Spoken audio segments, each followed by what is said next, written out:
क्या सच में जहरीला खाना बना गौतम बुद्ध की मृत्यु का वजह? जानिए पूरी सच्चाई। बुद्ध पूर्णिमा का दिन भगवान गौतम बुद्ध के जीवन और उनके विचारों को याद करने का खास मौका है। लेकिन हर साल इस दिन एक सवाल भी चर्चा में आ जाता है, आखिर उनकी मृत्यु कैसे हुई थी। कुछ लोगों के बीच ये धारणा फैली हुई है कि बुद्ध की मृत्यु सूअर का मांस खाने से हुई थी।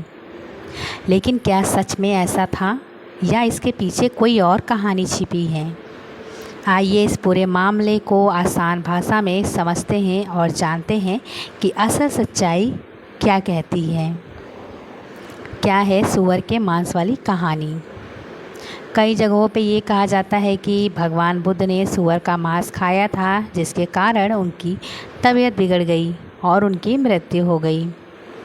ये बात लोगों के बीच लंबे समय से चली आ रही है, लेकिन इसे पूरी तरह सच मान लेना सही नहीं है। असल में क्या हुआ था?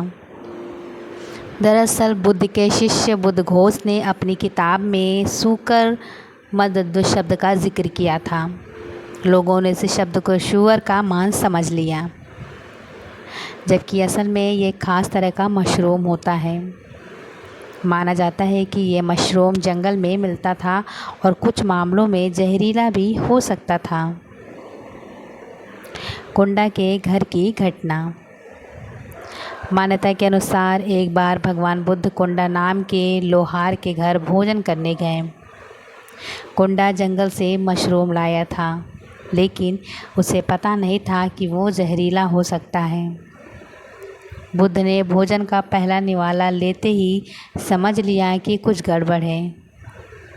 फिर भी उन्होंने कुंडा का मान रखने के लिए भोजन कर लिया और अपने शिष्यों को उसे खाने से रोक दिया।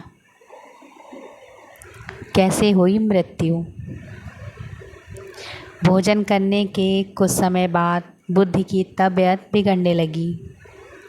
वे विश्राम मुद्रा में लेट गए और उसी दौरान उन्होंने अपने अंतिम उपदेश दिए। इस अवस्था को महापरिनिर्वाण कहा जाता है।